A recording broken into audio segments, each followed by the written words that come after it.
Okay, next up, another question from one of our students wanted us to review prolonged services coding. So what I did, because we're trying to make it so for the replay club people, they get a nice packet and they get all these little sheets. And for some reason, people love to see pictures of my marked up, messy handwritten in CPT manual. So here we go.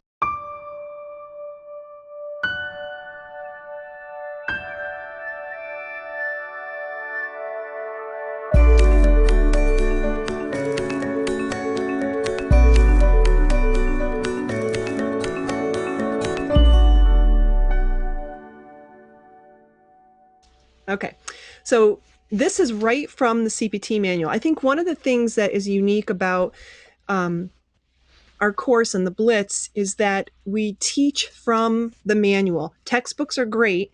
They supplement the teaching, but we try and teach from the manuals because that's what you're going to take in on the board exam. That's what you're going to use in day-to-day coding. You're not going to go pull your coding book off the shelf. Very, very unlikely. So the more you can get used to finding the answers in your books, the more proficient coder you'll be. So prolonged services, it says, are used when a physician or other qualified healthcare professional, that I emphasize that because a lot of times people think that only physicians can use this, but that's not true because the guidelines tell us otherwise.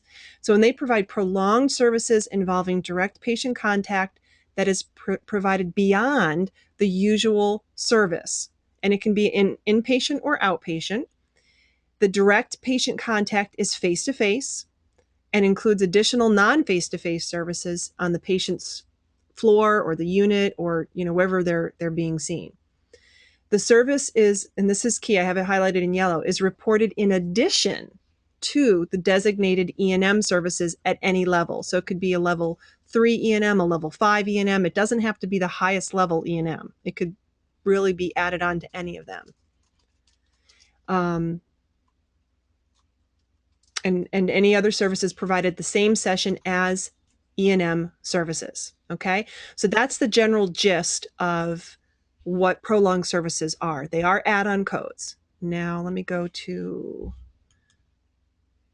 the sheet here.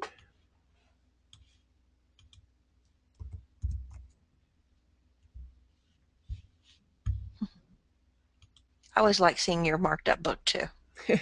Messy, messy. Okay, so the first thing you'll see when you turn to prolonged services in the E&M section of your CPT manual is this table.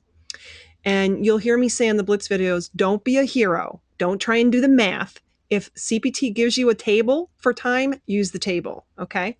So if you have less than 30 minutes of extra time, you're not going to be able to bill prolonged services. It's going to be bundled into whatever E&M level you're coding.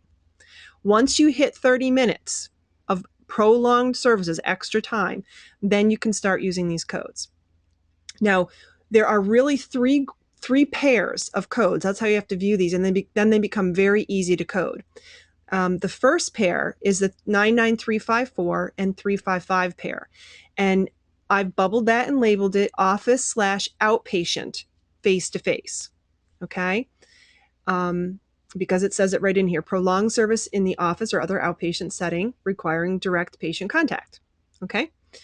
The next pair is 99356 and 357. And this one I labeled inpatient face-to-face, okay? And that's what it says, in the inpatient or observation setting requiring unit floor time beyond the usual service. Then there's actually a third pair that a lot of times people miss because this is the non-face-to-face pair. This is 99358 and 359, okay? Now what's the same in all three of these pairs is that the top code says it's for the first hour, and then the indented codes say that they're for each additional 30 minutes. So it's the same pattern. So therefore, you can plug in the math on the table here. So if you did, let's say, 90 minutes, okay? If you wanted to try and be a hero, you could say, okay, 60 plus 30, okay. But if you start getting like odd numbers like 87 minutes or 100 minutes, how are you going to figure that out. So just use the table. So if it's 100 minutes, we're going to use the 75 to 104 minute range. And we can see it's 1 unit of the first code and 1 unit of the indented code. So if it's O, outpatient, it's going to be 354 times 1 and 355 times 1. If it's hospital or inpatient, it's going to be 336 times 1 and 356 times 1 and 357 times 1. So all I did was write in the number for the other two pairs, because in this table it only used office outpatient as the example, but the math works out the same for all three of them. Okay. And if it was the non face-to-face, it would be the 358 times 1 and the 359 times 1. Once if it's 105 minutes or more, then we're going to have two units for the 355, and so on and so forth. So that's how you do the math. But you'll notice that all of the codes have the plus symbol, not just the second indented one, but the first one is also an add-on code, because per the guidelines that we just read, it has to be added on to a regular E&M service. Okay, so hopefully that clears that up a little bit.